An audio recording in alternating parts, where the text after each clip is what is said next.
Hi price Lord எல்லாருக்கும் வணக்கம். எல்லாரும் எப்படி இருக்கீங்க? நல்லா இருக்கீங்களா? இந்த நாளில் அவங்களெல்லாம் சந்திக்கிறதுல ரொம்ப சந்தோஷம். இந்த நாள் கதைன்னு பார்த்தீங்கன்னா, ஒரு ஊரில் ஒரு அம்மா அப்பா இருந்தாங்க. அவங்களுக்கு ஒரே ஒரு பையன். அந்த பையன் பார்த்தீங்கன்னா படித்து முடிச்சுட்டா அவனுக்கு வேலை கிடைக்கல. வேலை கிடைக்கலன்னொடனே அவன் ரொம்ப வருத்தத்தோடு இருந்தான். தனக்கு படித்த வேலை வரணும் அப்படின்னு சொல்லி அவன் ரொம்ப ஆர்வமாக இருந்தான். ஆனால் கிடைக்கல. உடனே அவங்க அப்பா அவனை கூப்பிட்டு சொன்னாங்க, தம்பி இதில் ஒரு ரெசியூம் வச்சுருக்கேன், அதை நிரப்பி குடியா, அதில் ஒரு வேலை வந்திருக்கு, நீ அந்த வேலைக்கு போ அப்படின்னு சொன்னாங்க. உடனே அவன் வந்து பார்த்தான்.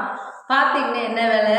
பேங்க்கில் பியூன் வேலை. உடனே நான் என்ன படிப்பு படிச்சிருக்கேன், நீங்கள் இந்த வேலைக்கு நீ அனுப்பலாம், நான் படித்த படிப்புக்குரிய வேலை வந்தால் தான் நான் போவேன், அதுக்கு டெய்லி நான் போவே மாட்டேப்பா அப்படின்னு சொல்லிட்டான். உடனே அவன் தேடிட்டு டெய்லி காலையில் தேடி நைட்டு தான் வீட்டுக்கு வருவான். வேலையே கிடைக்காது. அந்த டேபிளில் அவர் அந்த ரெசியூமை வச்சது அப்படியே இருக்குது. உடனே அவர் சொன்னார், தம்பி நீ என்னாலும் போயிட்டு வேற எந்த வேலையும் கிடைக்கல, கிடைச்ச வேலையை கொஞ்சம் பாரியா, அதிலிருந்து நல்ல வேலை கிடைக்கும்போது நீ மாறிக்கலாம் அப்படின்ட்டு சொன்னார். அவன் அதுவும் கற்கல. நாட்கள் ஓடிக்கிட்டே இருந்துச்சு. ஒரு நாள் அவங்க அப்பாவை கூட்டிகிட்டு அவன் சொன்னான், அப்பா நம்ம சூப்பர் மார்க்கெட் வர போயிட்டு வரலாம் அப்படின்னு சொல்லிட்டு ஒரு இடத்துக்கு 2 பேரும் சேர்ந்து கடைக்கு போகலாம், அப்படி ஷாப்பிங் போகலான்னு சொல்லிட்டு போனாங்க.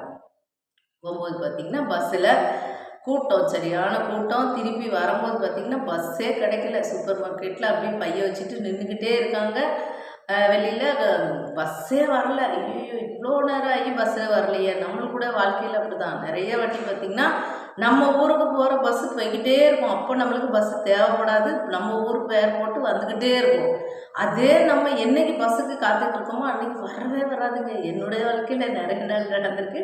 உங்களுடைய வாழ்க்கையில் எப்படி நடந்தது எனக்கு தெரியாது. ஆனால் நான் நிறைய நாள் பார்த்துருக்கேன். இதே பார்த்துட்டே இருப்பேன், வண்டியே வராது. அப்புறம் பார்த்தா போயிட்டே இருக்கும். நம்ம என்னைக்கு தேடாமல் இருக்கோமோ, நம்ம வேறு எதுக்காவது நின்றுட்டுருப்போம், அன்றைக்கி நம்ம ஒரு பஸ்ஸாக போயிட்டே இருக்கும்.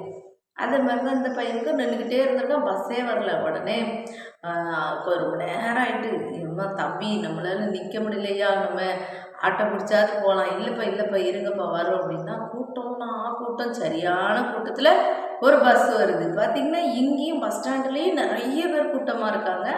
அதே போல் அந்த பஸ்ஸில் வர்றவங்களும் லேட் ஆகிட்டுல, அதனால் அந்த பஸ்ஸுலேயும் நிறைய கூட்டம். உடனே அந்த பையன்கிட்ட அப்படி அப்பா சொல்கிறாரு, ஐயா என்னால் ஏறவே முடியாது அப்படின்னு சொல்கிறாரு. உடனே அந்த பையன் சொல்கிறான், இல்லைப்பா உங்களால் முடியும், நீங்கள் ஒன்றும் இல்லை, அதில் ஏறி ஒத்த காலை ஊனிக்கிட்டு இப்படி பிடிச்சா போதும், நான் பேக வச்சுக்கிட்டு நீங்கள் இப்படி பிடிங்க, ஒவ்வொருத்தராக நீங்கள் ஏற ஏற இறங்குவாங்க, அப்புறம் நம்ம உட்காந்தே வீடுவே இறங்கிடலாம் அப்படின்ட்டு அவங்க அப்பாட்ட சொல்லியிருக்கான். உடனே அவங்க அப்பா சொன்னாங்களாம், சரிப்பா அப்படின்னு சொல்லிட்டு ஏறிட்டாங்க. ஏறி அவன் சொன்ன மாதிரியே ஒவ்வொருத்தராக இறங்க இறங்க இறங்க வந்து வீடு வந்து சேர்ந்துட்டாங்க. வீடு வந்து சேர்ந்தோடனே அவங்க அப்பா மகனை கூப்பிட்டு, ஐயா நீ சொன்னால மேலே ஏறி கையை பிடிச்சிக்கங்க, ஒவ்வொருத்தராக இறங்கிடுவாங்க, இறங்கினோடனே நம்மளுக்கு ஃப்ரீ ஆயிடும்னு. அதே போல தான் நீ வந்து இந்த பியூன் வேலைக்கு போயிட்டீன்னா அங்கே வந்து ஒவ்வொருத்தராக ரிட்டையர்ட் ஆகிட்டே இருப்பாங்க.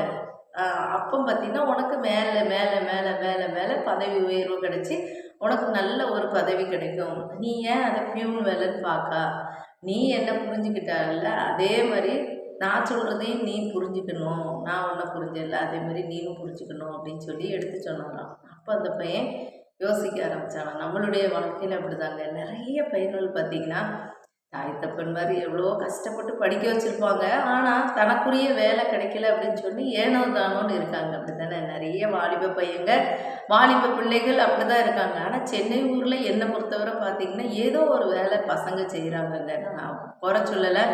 ஏன்னா ஒரு ஸ்விக்கியோ இல்லை ஜொமேட்டோவா இல்லை கொரியர் வேலையோ ஏதோ ஒன்று செய்கிறாங்க. படித்த படிப்பு நிறைய படிச்சிருப்பாங்க, டிரைவராக இருக்காங்க, அப்படிலாம் இருக்காங்க. ஆனால் நம்ம ஊரில் பார்த்திங்கன்னா ரொம்பவே கஷ்டமாக இருக்குங்க. படித்த வேலை கிடைக்கணும்னு அப்படியே சாயந்தரம் ஆனால் திரியிறதும் வர்றதும் போகிறதும். நம்ம ஊரில் அப்படி ஜாலி வாழ்க்கை வாழ்ந்துட்டுருக்காங்க. அப்படி தானே? அப்படி இருக்காதிங்க. தயவுசெய்து அம்மா அப்பாவுக்கு கீழ்ப்படிங்க, தாய் தப்புன்னு சொல்லு கேளுங்க, சரியா? ஏதோ ஒரு கிடைச்ச வேலையை செய்யும்போது அதிலேருந்து ஒரு வேலை பிடிக்கலையா, திருப்பி அடுத்த வேலை அப்படியே ஒவ்வொரு வேலை நீங்கள் மாறி மாறி கம்பெனியில் போகும்போது உங்களுக்கு ஒரு அனுபவம் வரும். அந்த அனுபவம் வரும்போது தான் அடுத்தது சரி நம்ம இதிலெல்லாம் வேலை செஞ்சோம், இப்போ இன்னும் நம்ம இதில் போகலாம் அப்படின்னு 4 பேர்கிட்ட பேசும்போது அப்படிங்கும்போது தான் உங்களுக்கு ஒரு இது. இப்படியே நீங்கள் சோம்பேறியாக அப்படியே வேலை இல்லை அப்படின்னு சொல்லிட்டு நீங்கள் கிடந்தீங்கன்னு வைங்களேன், அதே பழகிடும். திருப்பி வேலை செய்யணும்னா நம்மளால முடியாது, அந்த மாதிரி ஆயிரும். அதனால் தம்பிமார்களே ஒழுங்காக கரெக்டாக வேலைக்கு போங்க, அம்மா அப்பாவுக்கு கீழ்ப்படிங்க, வேலைக்கு போகாமல் யாரும் இருக்காதீங்க. ஓகே, பாய்.